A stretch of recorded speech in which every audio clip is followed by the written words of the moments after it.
Bismillah ar-Rahman ar-Rahim. Allah Akbar. Deus não perquia sincero. Tipo de um barrigu. Dá perguntar. Já. Baruch ata Adonai Eloheinu melech haolam. Amen. Kyrie eleison. Civil master sabregatahi. Sabe sata bavantu sukita. Pagabia. Shabon. Aquaba. Upendana. Sheshe. Kamusunida. Domo arigato. Lumayelo wakanto. Takado kashingu. Yabu hinji kwa blessings from God. Atajama yata hanami. Aho.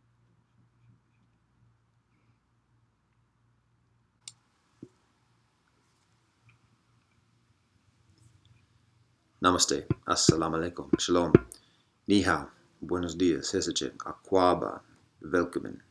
What up, though?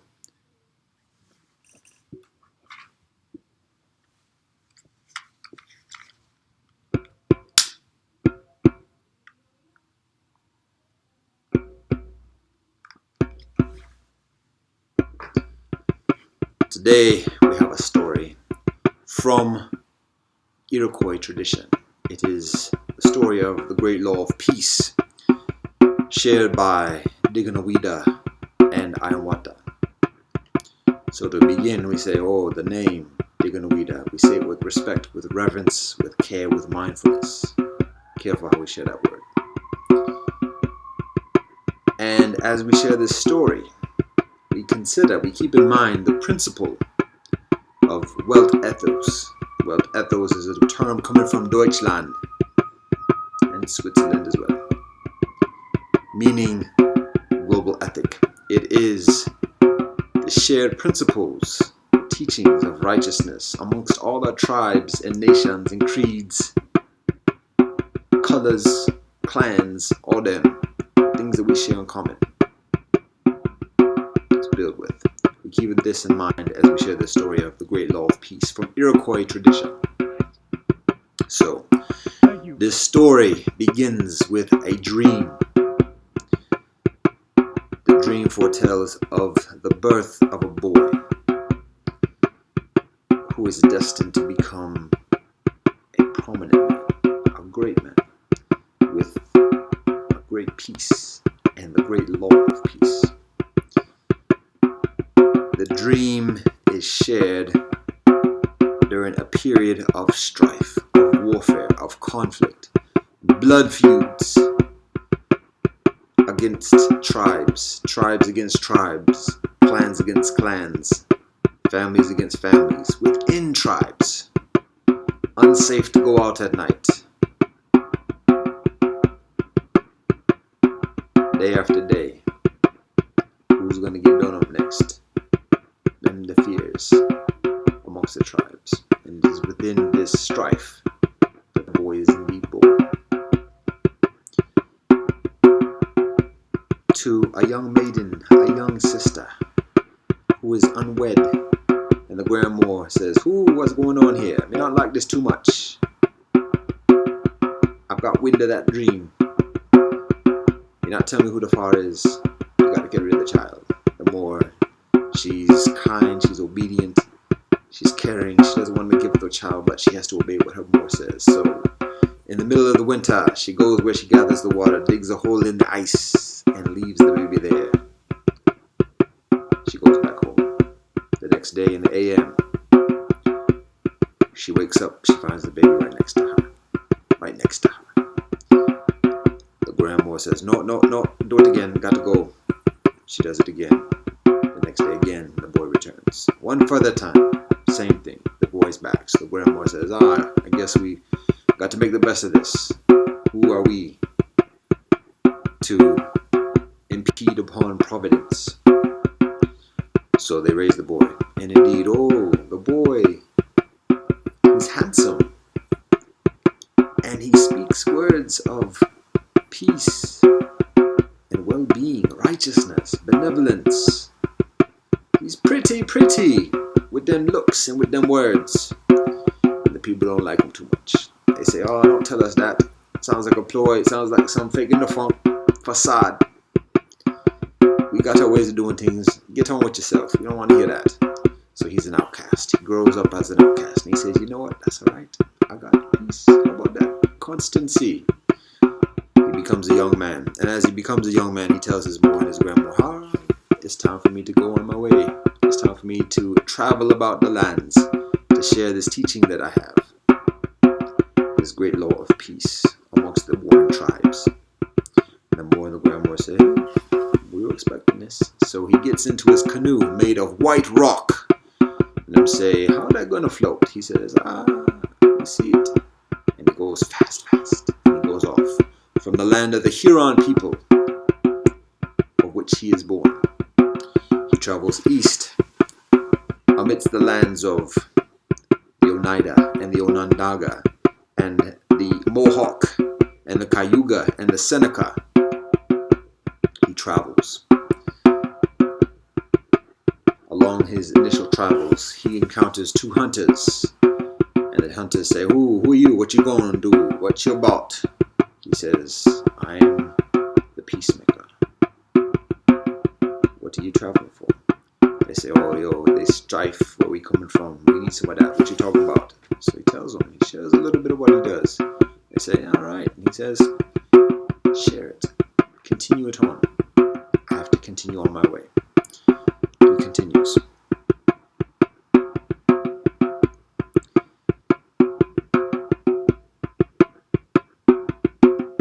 He arrives at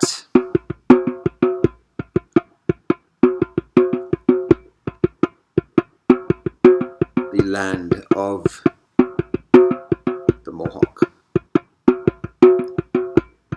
As he approaches the camp, the outskirts, the outside, he stops. He lights a fire. That's the signal to let the people know in the village, in the camp, I'm here. I cause you no harm. I'm not trying to sneak up. I'm doing it right. They see the fire. They greet him. And that is where we pause the story here, because there's another elder, another ancestor in this story, Iroquois. Iroquois is a chief.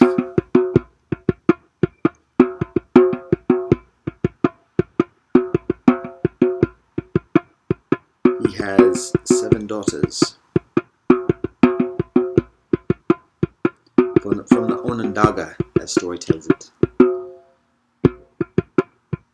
And his people from the tribe also hear of the dream, know of the dream, the arrival of the peacemaker. And they know that their chief, Iroquois,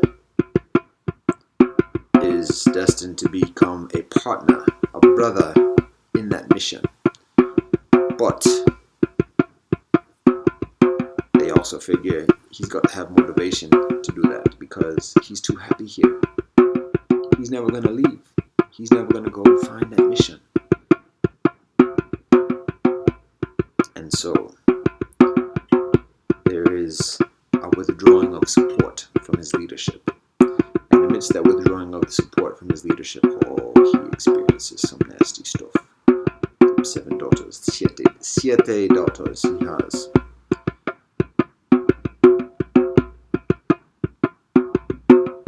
Become victim to a nasty dude with powers of suggestion. One by one, his daughters pass from life, and he grieves, he's sorrowful, until he is childless. And at that point, he is numb. He cares less about nothing.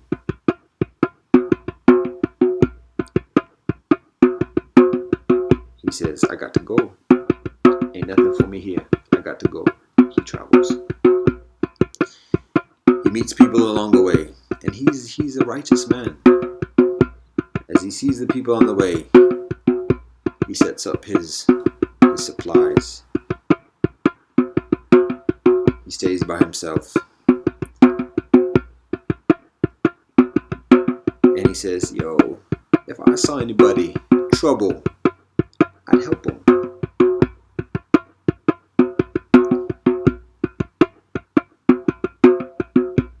He arrives also at the Mohawk. And they know about him. They know he's a righteous chief. They ask ask him to sit and listen to the strifes that they got going on, the civil conflicts, the civil unrest, the disputes, and help with counseling in their tribe. He says, I can do that. But it's too difficult. They don't entrust him too much. He's uninvested. He's sorrowful. Pain, pain, pain. Eventually, the two meet. Diganowida and Ironwater. And where before nobody knows Ironwater's pain. Nobody sees it. They just see a righteous man and they see what they can get from him and trust in him. They don't see what he's going through. Diganowida arrives and says, Brother, you appear to me to be in pain. Tell me of your pain. Ironwater says, I'll tell you. They chop it up. And Diganowida shares some of that wisdom, some of that great law of peace, the great experience of peace. He addresses the pain that Ironwater is experiencing, and the pain is lifted. Ironwater is sobered from the sorrow. And he says, I am ready now. We can share this. So, Diganowida and Ironwater talk with the Mohawk. Stay there for a while and discuss what the great law of peace will be amongst the tribes. And it is completed. They share with the Mohawk, and the Mohawk said, you know, the sound look nice, but we got to hear what the other tribes are talking about first. So, one by one, Diganowida and Ironwater share this great law of peace with the other tribes. Now, Diganowida, as pretty as he is, and as pretty as his words are, he has a wee bit of a speech impediment, has difficulty speaking. It is Ironwater that is the smooth talker, and who shares the articulation of the words, the explanation to the people. So it is shared one by one. They share with the tribes, the Oneida, the Onondaga, the Cayuga, the Seneca, and as well as the Mohawk. And it takes a while. The tribes say, some say, right away, maybe. Give us a year. We'll cut back to you. Okay, we'll do it after a year. And then a year later, another one says, okay. And another year later. It takes 5 years at the minimum for the different tribes to say yes. But it's not over yet.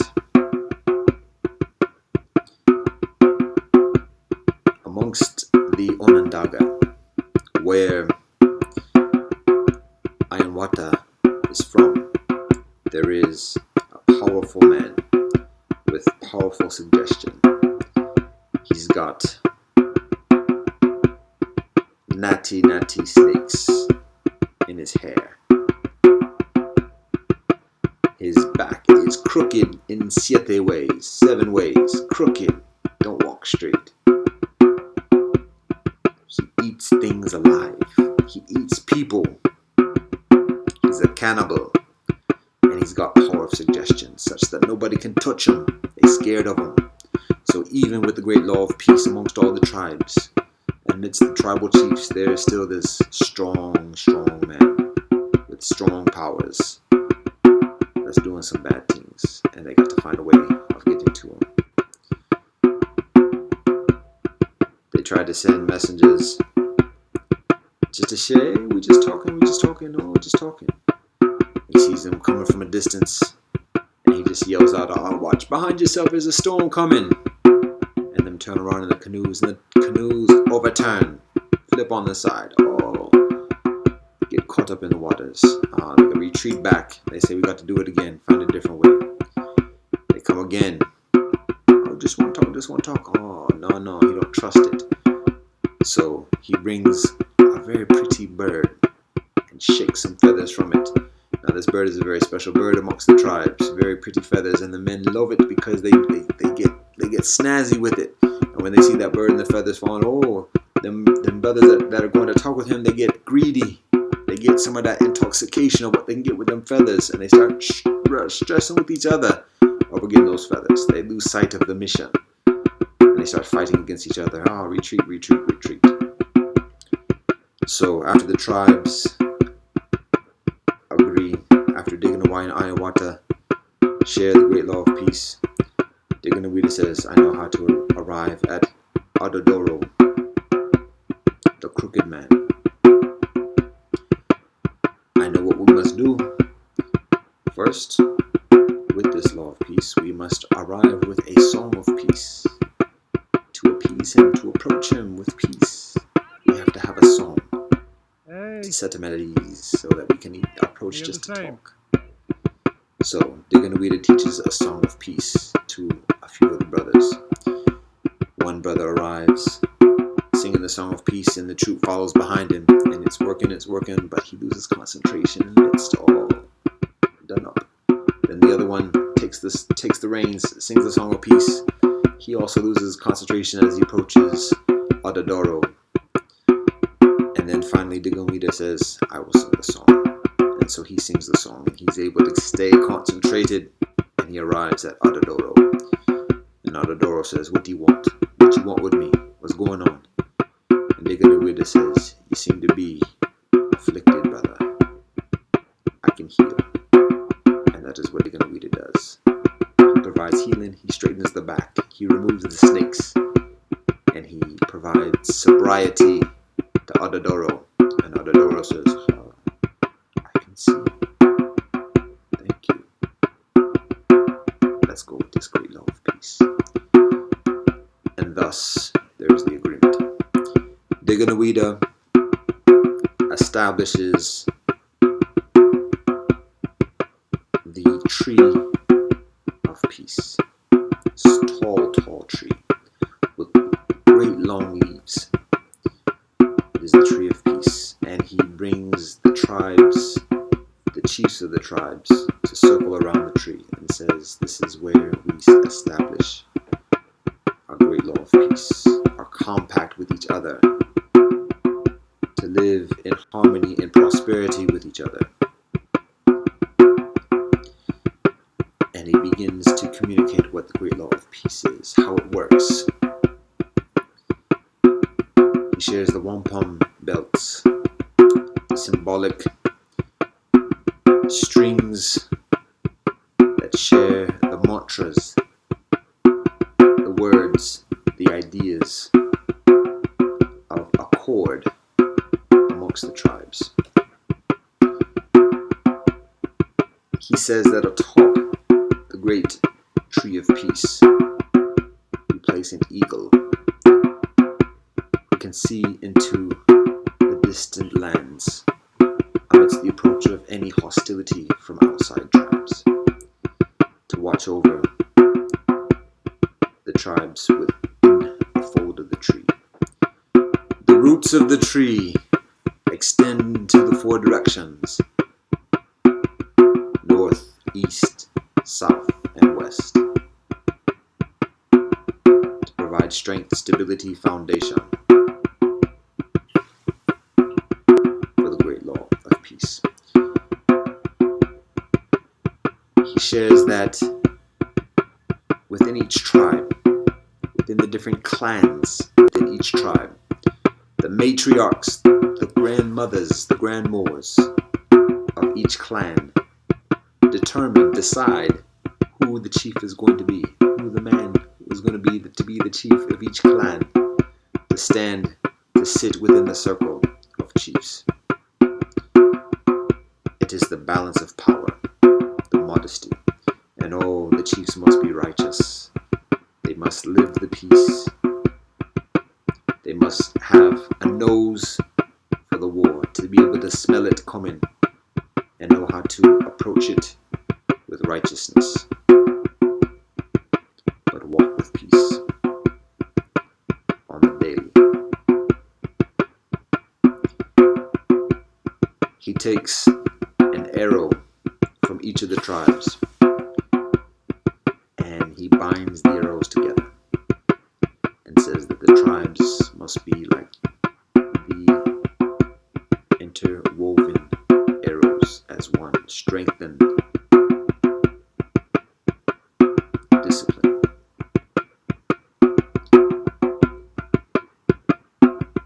And he continues on to give the details of how the tribes continue with the great law of peace. It is established, it is done many generations ago, such that years later, generations later, centuries later, foreigners arrive from a distant hemisphere, a distant land, speaking a different word, a different language, and learn of this great law of peace. And say, we can do something like this as well. And it becomes the U.S. Constitution. And that U.S. Constitution goes on and influences many nations around the earth, on many lands, including the United Nations itself. This is the foundation. That is the story of the great law of peace. One telling of it. There's so many tellings, so many details. This is only one. From the Iroquois tradition, the Seneca, the Cayuga, the Oneida, the Onondaga, the Mohawk. Later on, the Tuscaroras. We can include the Wyandot, the Huron. And as we share this story again, we think of that principle of wealth ethos, the global ethic that we all share, which includes peace.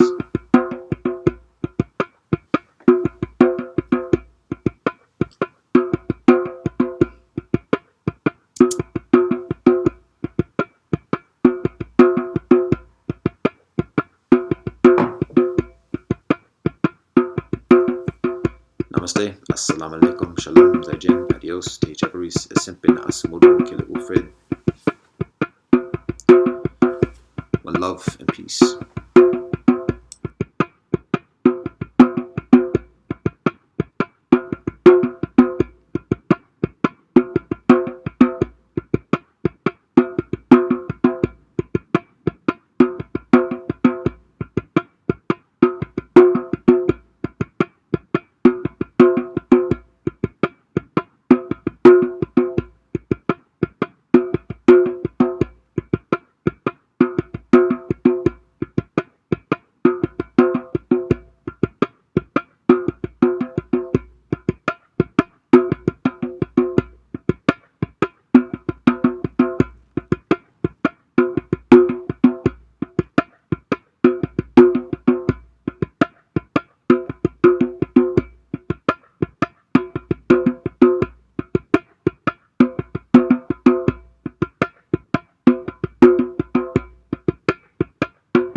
them talk about these stories.